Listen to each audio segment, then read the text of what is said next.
Hi, NATO here. I'm going to do a video about the Super Bowl ads from February 4th, 2018. There were a lot of ads. Some of them were good, some of them were a little bit annoying.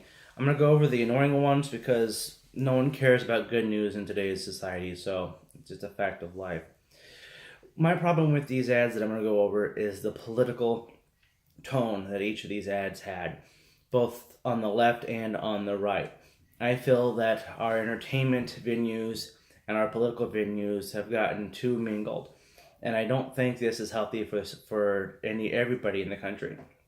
I think the politics, since they did not let the vets have their ad and it was rejected, that they should have rejected any and all ads that had a political connotation with the messages where even if the direct message of the ad wasn't meant to be political, the way they did it more than not was political. So I'm going to go over the ones that were political and what about them made me upset.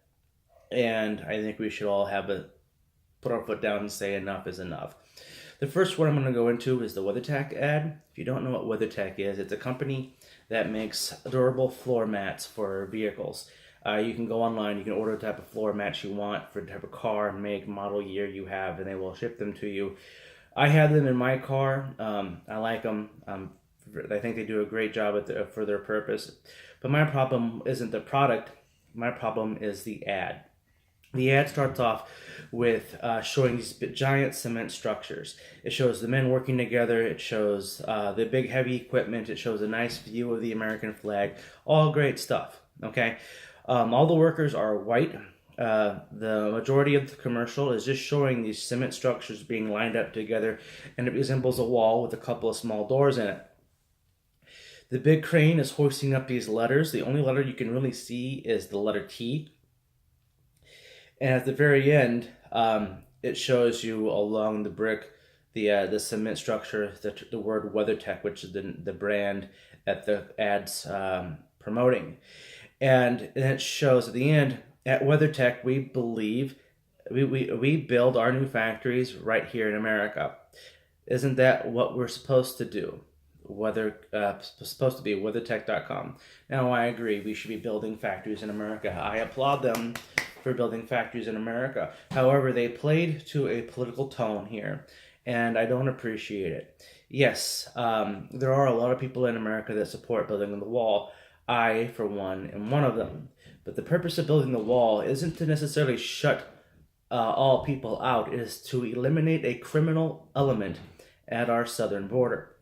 It is not to shut down or eliminate humanitarian aid or necessarily to stop international trade. It is solely for the purpose of eliminating and halting the criminal enterprises from entering the United States of America through illegal means. That's it. Trump even said that there's going to be these doors in a wall, and all the walls throughout history that have worked have been geared towards eliminating criminal elements but allowing international trade and public relations to continue. Hadrian's Wall, the Great Wall of China, all of them, all citadels, all major fortresses have been for that very specific purpose. So the fact that WeatherTech did this, I think they're playing to a smaller audience than what they had an option to communicating with, and the ad fails for alienating a good number of potential customers. So shame on you, WeatherTech. The ad that got a lot of attention was one of the Dodge Ram ads. There were a couple of them that they had, but the one that got the most backlash was the Dr. Martin Luther King Jr. ad. Starts off with stating his name, February 4th, 1968. This is the anniversary, the 50-year anniversary of the speech that he gave. The speech starts off with, if you want to be important, wonderful. If you want to be recognized, wonderful. If you want to be great, wonderful. But recognize that he who was greatest among you shall be a servant. That is the new definition of greatness. And by this definition of greatness, it promotes that everybody can be great. Then it goes off by listing all these different things that you don't have to know and be great. It ends off with, you only need a heart full of grace and a soul generated by love. One of the things about the ad that I liked was that it showed a lot of people from all different types of walks of life as equals. The presentation of actual equality is greatly shown by this ad. No, it does not tell me really anything about Dodge trucks. But neither did the 2002 Budweiser commercial where the Clydesdale horses kneeled for 9/11 first responders. That ad didn't tell me anything about beer. It was just trying to show a message. And like I said, I know Dodge got a lot of backlash from this because of the Dr. King speech. I don't know if it was necessarily because they felt it was cultural appropriation, but I'm sorry. No specific group of people owns the idea of speech or language or even drama, okay? That you can't culturally appropriate something that every human being has the ability to do. But I must say that I have never seen someone manifest the meaning of this speech so perfectly, especially on the anniversary of the speech and for Black History Month. It really hits home on that we can all be great by putting others ahead of us. And I think people who are mad at Dodge and Fiat Chrysler for doing this are just virtual signaling, and they're trying to make themselves be something more important than what they really are. This ad was not that bad. It didn't tell me anything about trucks. It failed on its marketing purpose, but its social justice problems are social justice people's problems. The Toyota truck commercial, there were more than one of them. So a rabbi, a priest, an imam, and a monk all get into a truck. They all go to a football game. Yeah, that's not a joke. This is just how the ad plays out. And then, yada yada, it says that we're all on the same team. Proud partner of the U.S. Olympic team. This isn't news. Hundreds of people from different faiths and beliefs hang out and work together all the time, and not only in America. I feel that this ad tries to show that people should not be judging other people based on their religious affiliations, and that religion should not be a determining factor on how you judge others. For me personally, I don't think race, sex, sexual orientation, religion, or the make and model of car you drive be a determining factor in how I see or judge anyone. I think the ad makes the assumption that we do. The only thing I use to judge people is by their actions, their behavior, and the development of their character. So this ad misses the mark with me, and I think they need to rethink about what type of message they're trying to send, because we're not all bigots. I think only the minority of people believe that religion is a determining factor on how you should judge someone. So I'm really kind of upset with that, and I hope they knock that off. The next one is a Budweiser commercial where they're going into the brewery and they're changing production from beer manufacturing to water manufacturing. This ad is 100% virtue signaling. Okay, no one needs to bring up the good deeds that you do. You don't do them for the recognition. You do them because it's what's in your heart. That's just the reality of it. You don't need to advertise on the good deeds you do. You either do them because you are altruistic, or you do them because you want notoriety for it. If you do your good deeds for the sole purpose of notoriety, you're not doing good deeds to be good. You're doing good deeds to be rewarded, and shame on you for that. But thank you, Budweiser, for all your help in Florida, Texas, California, and Puerto Rico.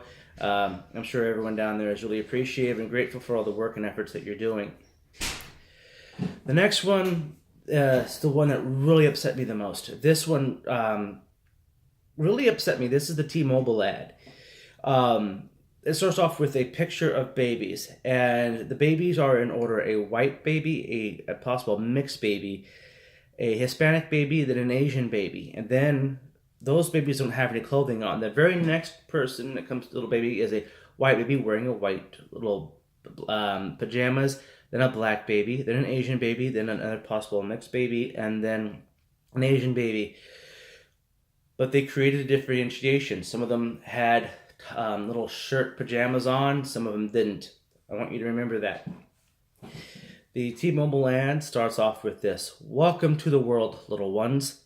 It's a lot to take in, but you come with open minds and the instinct that we are equal." And the "we are equal" is actually in quotation marks on the screen. "Some people may see your differences and be threatened by them, but you are unstoppable. You'll love who you want. You will demand fair and equal pay.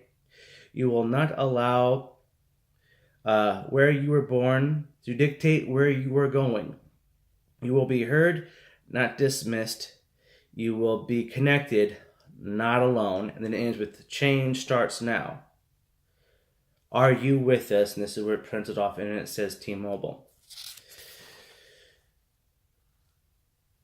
No time ever in history have people living in America been more free to be judged based upon a summary of their actions, demeanor, behavior, and above all else, their character than now. Yes, it is true that strangers' opinions of you may be based upon their prejudices of their own past experiences, but only when you open your mouth. Only until you open your mouth. My apologies. What I gotta tell people is that be the difference that you want to see in society, and you will see that difference in society.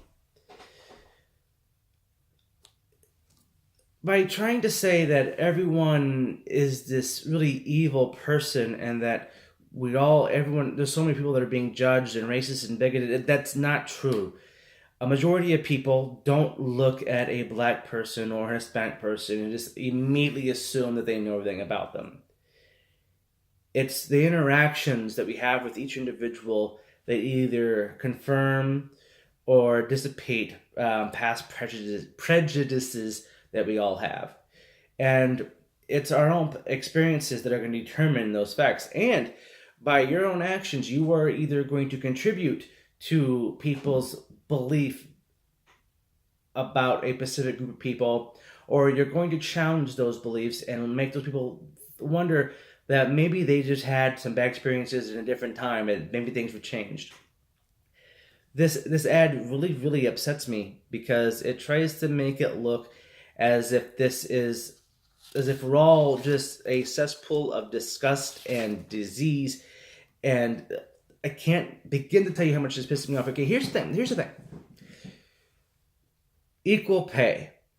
The wage gap has been debunked. All right, the New York Times has debunked it. Everyone's debunked it. And this whole 77 cents on the dollar is complete nonsense. Okay? Here's how here's how this whole formula works. They take the median earnings of all women in the workforce, divided by the median earnings of all the men in the workforce. Both of them make working full time. That's 35 hours or more. Okay?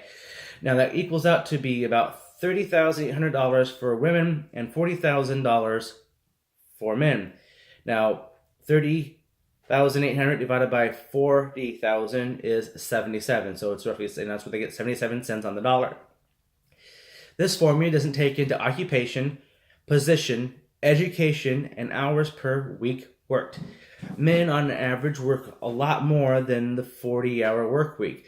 In some positions that men work in, it takes them 60, 70, 80 hours a week. Some women also work in those positions. This formula doesn't take any of that into consideration. The AAUW, the American Association of University Women, when they took these things into consideration, occupation, position, education, and hours per week worked, they came to about a 6.6 cents difference in the amount of income that men and women made. 6.6 cents. This was again by the American Association of University Women. This is a feminist, extremely left-leaning organization, and they're only showing 6.6 cents. One thing that they don't really take into consideration is the choices that we make. Everyone is free to make their own choice. If you want to take a job that's going to make you work longer hours, do it. If you want to take a job that's going to let you stay home with your kids more, you're going to do that. An example of this is Megyn Kelly. Megyn Kelly was getting paid $22 million a year anchoring a very, very successful news show on Fox News. She was going to get her contract renewed for more than $22 million per year, but it was going to again take those late hours, and she wanted to spend more time with her 3 children. So she looked at a new position with NBC. The NBC position is in the morning, her kids at school. She gets to leave NBC studios and make it home by the time her 3 kids make it home. Though it was a choice she made. Now for her, luckily she was able to actually negotiate a $23 million contract for that, but she probably would have taken a $20 million contract, maybe even a $19 million contract, because what she wanted was not necessarily the money. People need to understand that men and women make different choices in life. Not one decision is good or better or worse than the other ones. These are just free choices. We all have free will to make the decisions that we make. The Department of Justice also did a paper reporting this, and they reviewed through all the different major professions, and they came up with a 4.8 to 7% difference in pay. That 4.8 to 7% difference is roughly 6.6 cents difference in pay. There is no wage gap. It is a lot of variables, and everyone has come down to the fact that you will never be able to determine all the different variables that show why there's a differentiation at all. But look at a law firm who's hiring 2 males, same education, same age, same background, same winning streak in the law firm, but one is willing to arrive on moment's notice into the office to work. Another one decides they want to take a little bit more time off. They don't want to live a life of just being in the office.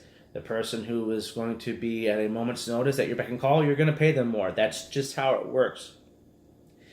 Again, Megyn Kelly talks about this. If you read her book, Settle for More, she talks about some of the pay differences that she experiences and why.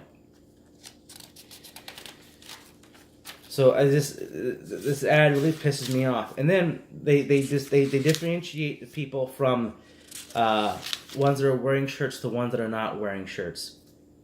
I mean, you're creating a difference with that.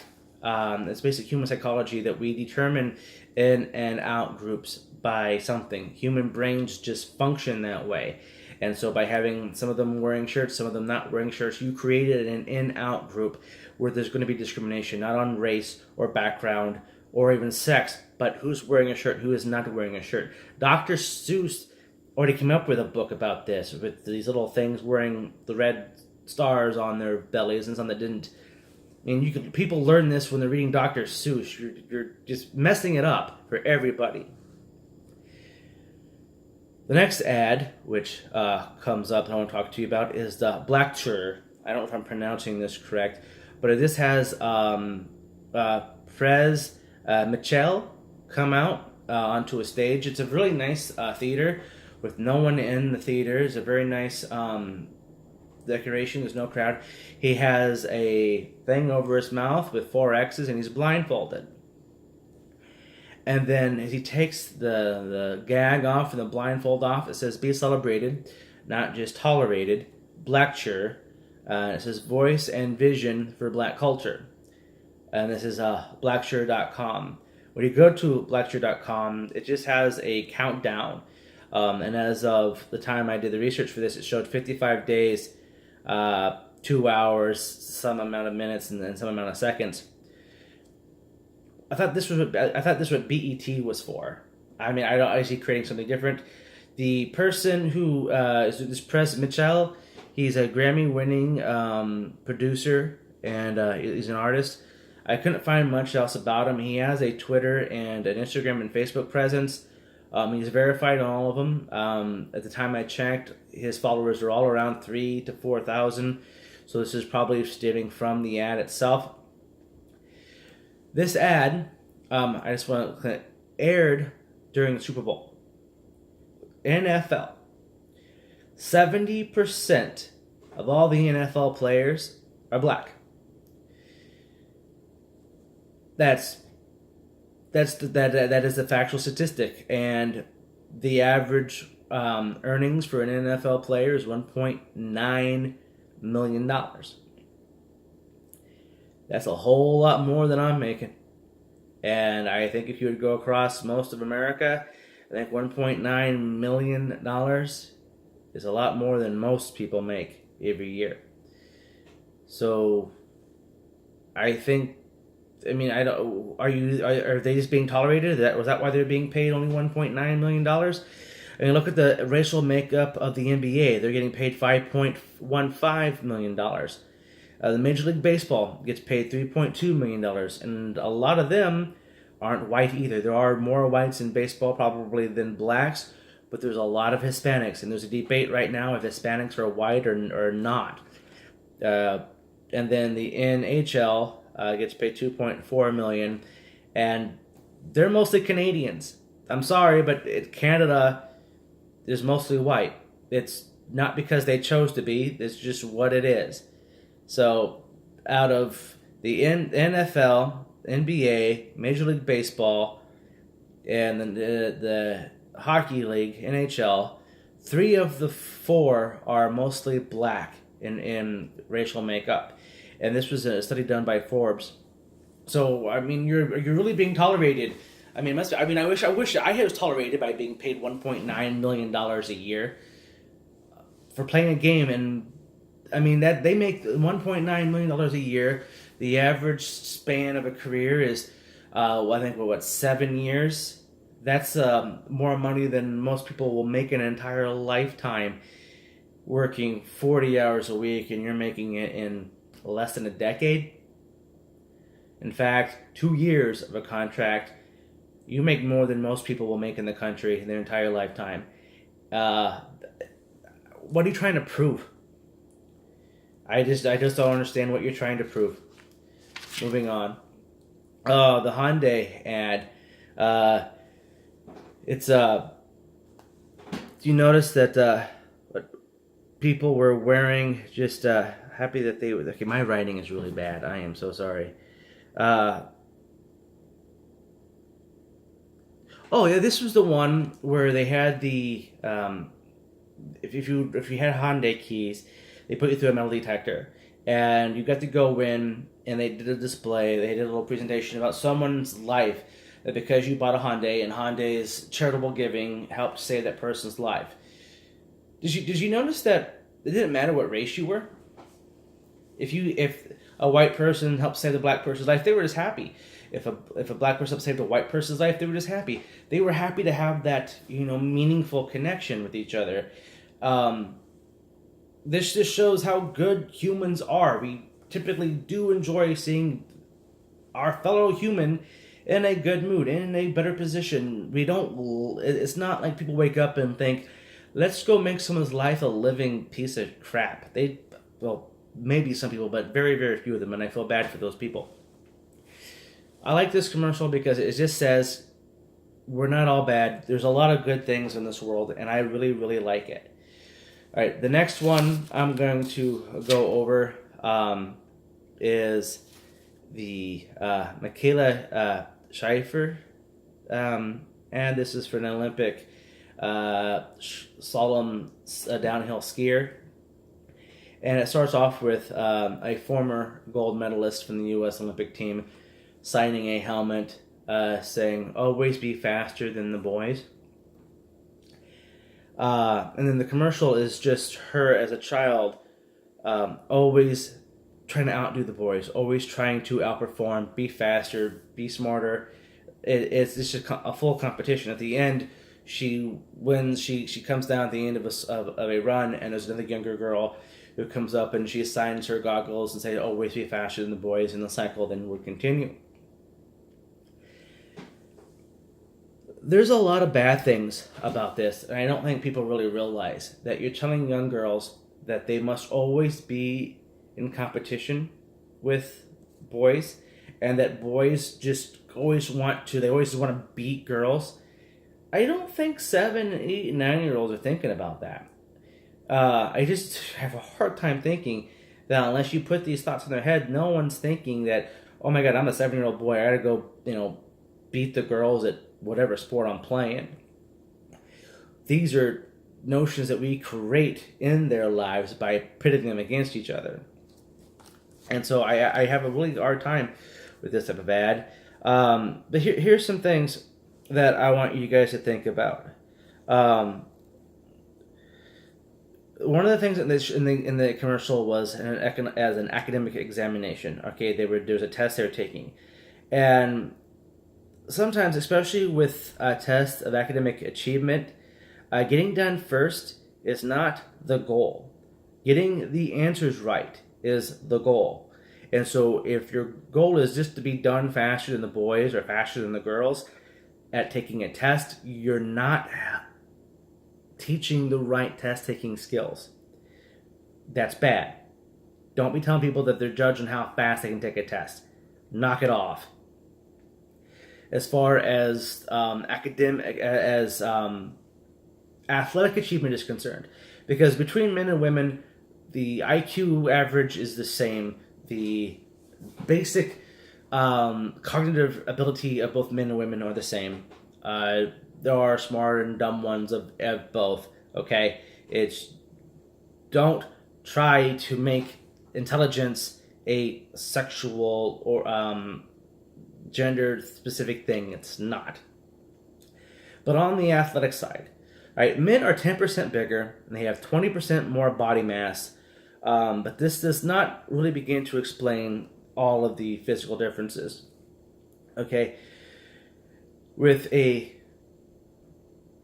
fat-free athletic body index, this is the test I took as a control, measured that men are 40% more muscle mass, and they're 40% heavier, 60% more lean muscle, with 80% greater upper body strength, 50% lower body mass. 80% greater muscle mass in the arms, 50% lower body muscle mass in the legs, the 90% greater upper body strength than a woman, 65% greater lower leg strength. The average man is stronger than 99% of all women when they were figuring this up. In terms of anaerobic power, this is the ability of the muscles to continue to function even as the level of oxygen in the blood starts to diminish, because you're not when you're exerted physically, you're not able to actually bring in enough oxygen to keep your muscle fibers firing at full efficiency. So that's what anaerobic means. I will let you Google that more if you want to. I'm not about to go into a lecture on that, even though I have. Men have a 45% higher vertical leap, greater than 25% faster sprint times. This is because of anatomic muscle construction, right? Just the way the muscles are built within the male and female body. This is a hormonal difference. If from the age of birth you started injecting women with testosterone or a man with estrogen, this might have an impact. on the bodies, but you have to eventually remove the internal sexual organs that generate these hormones if you're going to have a completely neutral playing field, and that has a huge impact on the rest of the development of a human being or any animal for that matter. Because of this, men are physically stronger by nature. This is just a reality. The reason commercials like this can be bad is that you are letting girls know that they must judge themselves physically by their ability to be and compared to boys.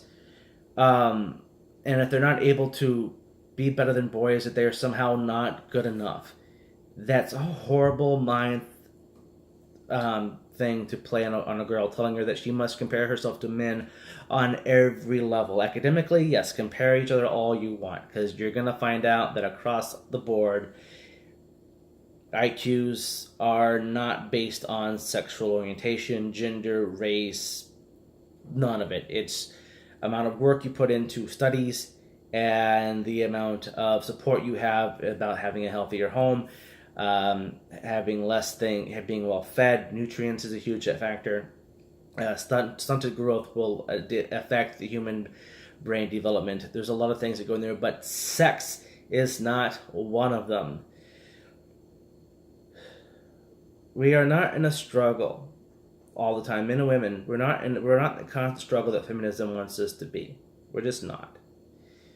Okay. I'm sorry that if you think that we are, but you're wrong. These ads try to make it look like we as a society are horrible people, and that we must constantly remind ourselves that we are horrible people, and that we must virtue signal, and that we must have these outlandish, positions that we will have equal pay when we already do, that we're gonna have equal rights when we already have equal rights. If an apple and an apple are together, they are the same. You can't sell one apple that because you're more red than this apple that you were not an equal apple, because you're still an apple, and they probably taste the same. Okay, it upsets me that this is what's going on. There were a lot of ads that had nothing to do with politics, and I applaud them, because we need to have a break from politics. I work in politics all the time. I'm on the phone with people in DC and different state legislators all the time. And, we don't talk about politics all the time. We talk about sport. We talk about even the weather sometimes. We talk about the future. We talk about things that kids do and how their perception of things can alter the way we see the world, because they have that innocence about them that we take away by shoving this type of stuff down their throat. And we need to stop that. Not everything needs to be political. We need to take away all of this nonsense. And one other thing that I want to leave you with is this the T-Mobile ad, which was by far the worst. It says that, we're going to be connected, not alone. Who are we supposed to be? The Borg? You can't be connected at all times. You need your downtime. You need to put your phone down. You need to put the Facebook away. You need to put the YouTubes and the Instagrams and the Twitters and the Kicks and the Keks and the whatever the other things are out there. Life doesn't revolve around these mobile devices. Even though as I use one right now to videotape this, I'm using another one to prop up the one that I'm talking with you on, and that's sitting on the box of another one. I've got issues. But these shouldn't be our lives in general. And by trying to say we all need to be better connected, no. We need to be somewhat disconnected, because we need to be able to reevaluate what everything else is saying to us and judge if that is really how we see the world. Because if we're just going to be force-fed this propaganda all the time, we're going to start believing that the sky is green when the sky is not green. And if you think the sky is green, the only thing that's wrong is that you're colorblind. Just because you think it's green doesn't mean that it is. Just because you think everyone's sexist, racist, and a bigot doesn't mean that it's true. and just because you want to show that you're patriotic and that you're favoring America first manufacturing, doesn't mean that you need to eliminate and alienate 40% of your customer base. WeatherTech, I'm kind of upset with you about that, and I will not be buying any more of your products over your ad, not because I'm some social justice warrior nonsense, but just because that was really shallow-minded of you, and I am more open-minded than that, and I don't view someone's ethnic background or where they're from as being a determining factor in who they are, how good they can work. I do think we need to build more factories here because we haven't really built much in a while. And we're not going to be able to help other people in their countries if the people here aren't able to generate enough of an income and a stability of livelihoods to generate our generosity. Okay, that's it with this video. I know people are wanting to hear more about other issues like my foreign policy thing, which I will probably do next. Let me know what you think about this video in the description, in the comments. I do read them. I want to know what's going on. These ads are all over the internet, so have fun looking them up if you want to see what I'm talking about. I'm going to start doing these more often. I have a better background now, and I got the videos in a way that it's not really weird on the YouTube. So let me know what you think. I know these are sometimes long, but there's a lot to go over. So thank you very much, and until next time, peace out.